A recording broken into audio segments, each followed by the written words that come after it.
To explain the relationships here, I, 30 female, married my husband Alex, 31, about a year ago, but we've been together for 4 years. He was previously married, and after they'd agreed to divorce, she told him she was pregnant. We'll call his ex Kate, 30. Kate had been cheating on Alex with Jess, 32, for about a year. I'd known Alex for years through mutual friends, and I met his son when he was a baby. So present day, Kate and Jess are still together, but very hot and cold. I went to pick up my stepson from school. Jess had dropped him off and he seemed quiet and sad. I asked him what was wrong and he said he was sad because he had no hair. He has beautiful curly hair and he told us he wanted to grow it into a mullet. At that time, my husband cleared it with his mom that they were both okay with that, and she agreed to have me trim it as needed, like around his ears. He took his hat off and it was buzzed down to his scalp. I was shocked but just said, "Well, I think you look very handsome, but I thought you wanted to grow it out. Why did you cut it?" Apparently Jess was going to trim it and forgot to put a guard on when she realized that it was too late and she had to buzz it. When we got home, I called Kate. She didn't know how bad the haircut was and was tied up at a work event.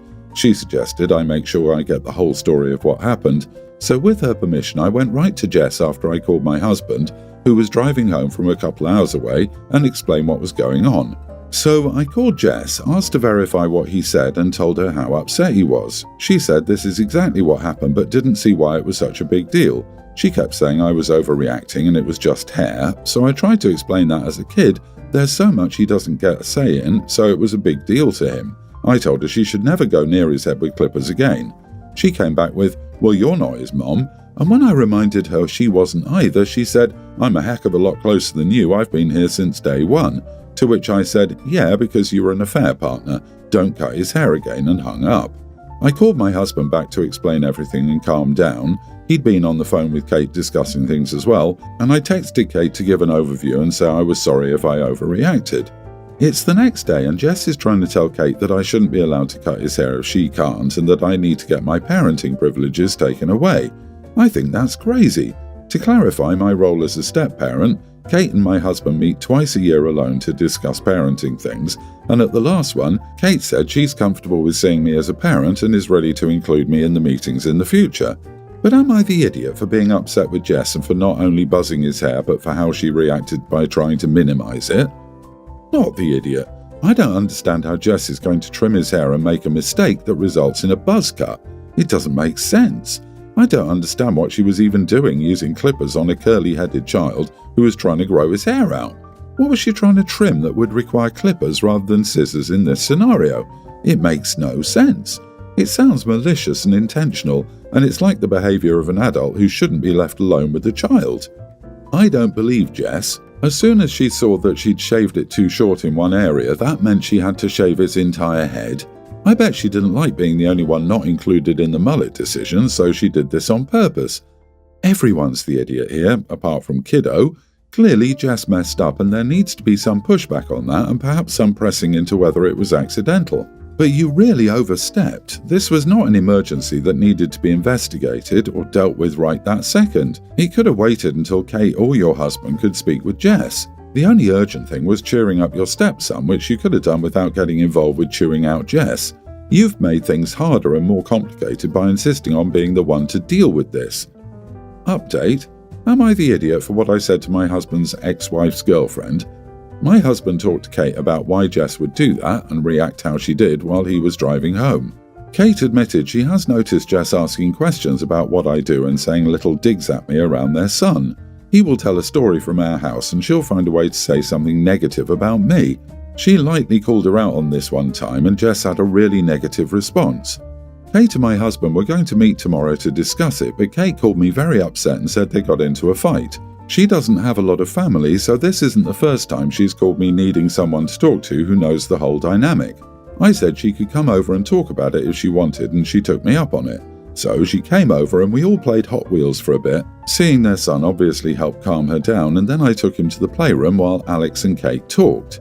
Apparently Jess is tired of not being treated like a parent as much as I am in her eyes, and he cut his hair on purpose, basically to make a parenting decision that couldn't be reversed. That came out in a heated blow-up from her when Kate insisted she was okay with me cutting his hair so he could have the style he wanted since I was good at it. Some more heated words were shared, and Jess gave Kate the ultimatum of, "Treat me as good as you do her or we're done." Then she stormed off and Kate called me. Next, Kate and Alex came in and talked to their son alone. They asked some gentle questions about Jess while they played. He said sometimes she yells and he doesn't like it. She has spanked him and he wouldn't be sad if she wasn't there. We all ate dinner together so our son could see that everything was okay. We all told him how many fun things we could do with his hair as it grows back. He will be going to a professional for cuts though. After Kate had gone home, my husband even buzzed his head and told our son that he thought it was so cool that he wanted to match him. As of now, Kate is planning to end things for good, and I sure hope it sticks. That's all I got, folks. I knew it. I knew she did it on purpose. I honestly think you should talk to your husband and call the cops. She spanked him and cut his hair without permission and against his wishes. A couple of nights in jail would be really appropriate. My mother-in-law treated me very poorly after I had our first daughter during the global issue. I had severe PPD and PPA, and eventually I had full-blown postpartum psychosis. There are a lot of things she said and did. Still, her crowning moment was when I was being taken away by ambulance in full-blown psychosis. She later referred to this event as a barrage of crap. When I asked her to please not say things like that because they're hurtful and mean, her response was, "You don't tell me how to talk." She and my husband have a strained relationship, but it's been even more strained since then. She's never offered any apology and acts as if she was justified in her actions. When I pointed out that we're all adults and equal, she said we weren't equal because she's the parent. Anyway, I'm pregnant again with our second, and I don't want her around at all postpartum. She caused such distress the first time round, tried to pit my husband and me against each other, and tried to get my parents involved. She wasn't seeing her granddaughter as often as she wanted, so she threw out toys she bought for her and sent back photos we sent of her. I could go on and on. I don't want to deal with it again, and my husband really doesn't want to deal with it again. We kept my current pregnancy private-ish until I was 6 months along. During a discussion with my mother-in-law last night, she told us she would be staying in town around my due date to help out. We tried to politely decline, but she was not taking the hint, so eventually we just told her flat out we didn't want her around until the baby was a bit older, at least 6 months old, because we didn't want any extra stress. She obviously reacted badly and is calling us toxic monsters, especially me, who are trying to deprive her of time with her grandchild. Yet again, she said the same with the first one, but in reality I was really sick and couldn't be around a lot of people, and also it was the global issue. Am I the idiot for holding this boundary? Part of me thinks I'm being too harsh. Another part considers all the chaos she called, and I feel at peace with the decision. She's not a terrible person at all. She just handled the situation so poorly that I don't want to go through it again. Husband agrees. So, am I the idiot? Not the idiot. Okay, seriously. Talking to her daughter-in-law and son about your child, she actually dared to say you're not equals because she's the parent? Are you kidding me? Oh, heck no. I wouldn't let this woman anywhere near my child or home until she gets some things straight real fast. You and your husband are the parents. These are your children and your home, and you are the one who sets the rules, not her. If she can't respect a simple boundary, that says more about her than you. You're not toxic, you're protective, and that's what a good mom does. I would permanently have no contact with someone like this. I certainly would never leave her unattended with my children. You don't say anything positively about her being in your life. Agreed. She isn't a good person for the kids to be exposed to. If she shows up, slam the door in her face. When she refuses to leave, call the cops. The actions aren't hard.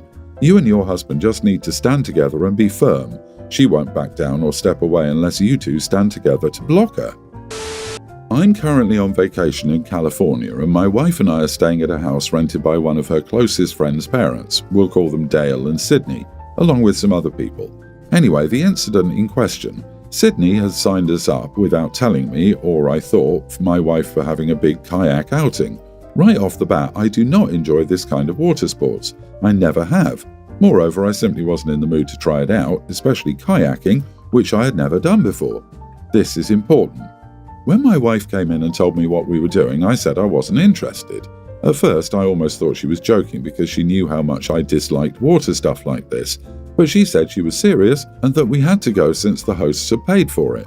I told her no one asked me if I even wanted to go. She then admitted that Sydney asked her if we wanted to go and my wife agreed. Now, here I was, annoyed that my wife volunteered me for something that she didn't even consult with me about. Moreover, it was something that she knew I really disliked. I told her I felt no obligation to honour something that another person made on my behalf. She then looked flustered and said she was sorry she didn't ask me, but could I please come anyway? I reminded her how much I don't enjoy these things, and she said she understood, but still wanted me to go to keep the peace, as she put it. I said I would happily reimburse Anne the cost in lieu of going, but that got her all flustered, and she again forcefully asked that I just put up with it for one afternoon. I wanted her to have a good vacation and didn't want to make any waves with Sydney or Dale or her friends, for her sake, so I reluctantly agreed but told her, somewhat sternly, to never volunteer me for something like this again.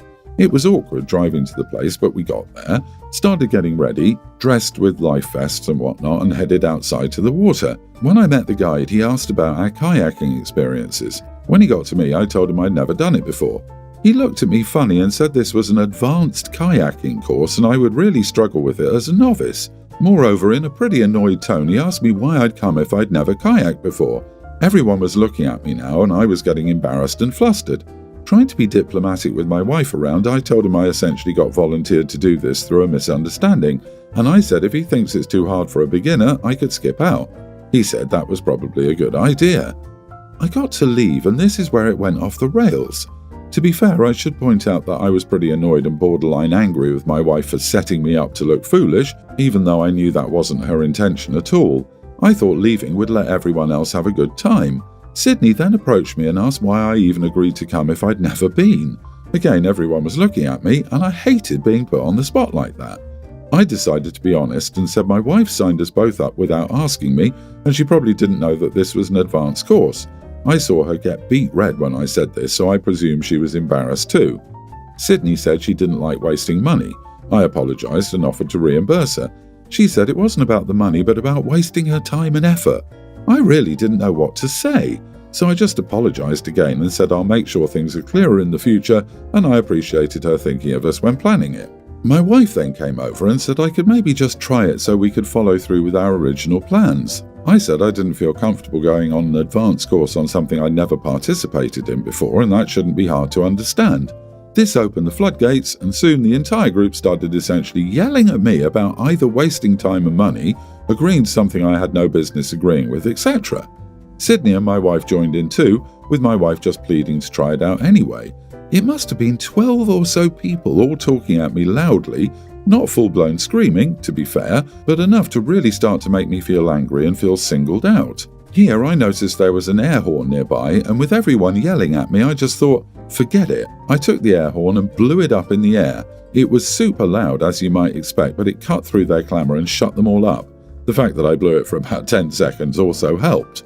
It was dead quiet after. I looked at them all and said they all needed to stop talking loudly at me all at once. Moreover, I reiterated that I would not go on an advanced course as a novice. I would probably slow them all down and they'd be even more annoyed and angry at me. I then said again that I'd been volunteered without being asked, that I should have kept my ground with my wife when the original argument began, and that most of all, I was sick of being ganged up on. My wife and a few others tried to intervene again, but I pressed the air horn again for only about 2 seconds this time. I then said I was done arguing, put the air horn back and told my wife to get a ride with one of them back to the house. I got into my car and drove back. On the car ride back, I questioned if I'd gone too far, but I absolutely hate being ganged up on due to bad experiences in the past, but I realised I could have made a panic move. Moreover, I was still also kind of angry at my wife, so I decided I would get my own hotel for the night to cool off. I texted her a message telling her that, along with a note that I think she, purposely or not, set me up to fail and be embarrassed. I asked her not to contact me until the next day. I'm at the hotel now, it's a nice one and I feel calm. Okay, so did I overreact? Did I do anything wrong? Was blowing the air horn the wrong move? Did the group need to be a certain size to do the excursion, or qualify for a discount? Because that's the only reason I can think of them to be so insistent that you stay. But even then, you're not the idiot and your wife owes you a massive apology. That could have killed you. Even experienced kayakers have drowned when their kayak flips and they couldn't get out of it. Sounds like the air horn was the only thing that would cut through their noise. You did nothing wrong. Both Sydney and the wife ganged up on you to save their faces, and the others joined in. Sydney said she didn't like wasting money. Then, she said it wasn't about the money. LOL. They're bullies. This has all the hallmarks of crowd participation bullying. The air horn was genius. By the way, always stand your ground. If they don't like it, tough toenails. My female 65 son, 44, is married to a woman, Ivy, 24. At first, we weren't worried about her being a gold digger because Ivy was in med school and she'd written a book a few years back that got her a decent amount of money and a little bit of fame in our country. After they got married, she decided to quit med school. My son said they both agreed on this and she wanted to focus on her career as a writer and didn't want to be a doctor, which is fine, I guess. Then we found out she was completely broke. She gambled all the money she earned from writing her book. She was broke when they married and my son knew about it. I decided to talk with my son and asked him what he thought he was doing. Why marry her? Does this girl even have any plans for her future? I'm not going to even go into details about her mental problems. I'm just going to say that she was hospitalized for a while and is clearly unstable. My son told me to stay out of it and I told him he was an idiot for marrying her. She's clearly using him. He called me an idiot and asked me to leave. Edit, her parents disowned her. So you're fine with him marrying someone half his age, but draw the line at her being broke? Okay. My dear, your 44-year-old son does not need his mommy to jump to his rescue. At 44, he's made his choice. Whether it's smart or not is on him. You are the idiot because then we found out. Nah, you found out. Son knew and was always okay with it. Stop controlling a grown man's life. It's wild to see a 60-plus-year-old helicopter parent, LOL. She might be less than perfect, but I'm guessing you're why your son is still available at 44 too. The funny part is that helicopter mom is everything she accuses her daughter-in-law of being. She only sees the value of the daughter-in-law based on her bank account. If the daughter-in-law had money, mommy would have rolled out the red carpet. Maybe the daughter-in-law is a materialistic gold digger, maybe she isn't. But we know the mother is.